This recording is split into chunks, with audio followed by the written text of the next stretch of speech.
If you have discovered that your phone is water damaged or damaged in any other way, it is essential to take immediate action to minimize the damage and potentially save your device.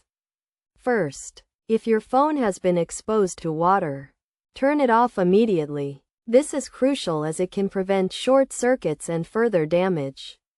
Remove any accessories such as phone cases, SIM cards, and SD cards. Next, dry the exterior of your phone with a soft cloth, paying extra attention to any ports or openings.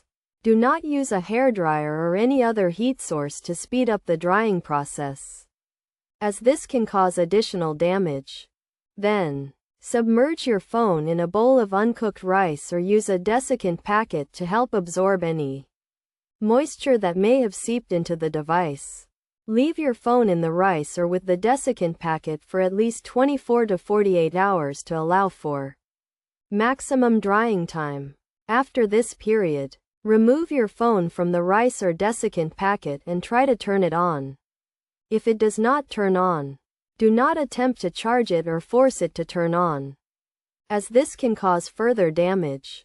If your phone is damaged in any other way, such as a cracked screen or damaged charging port, it is crucial to take it to a professional repair service as soon as possible.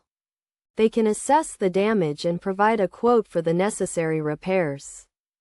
It is also essential to back up your data as soon as possible, either through an external hard drive, cloud storage, or the phone's built-in backup feature.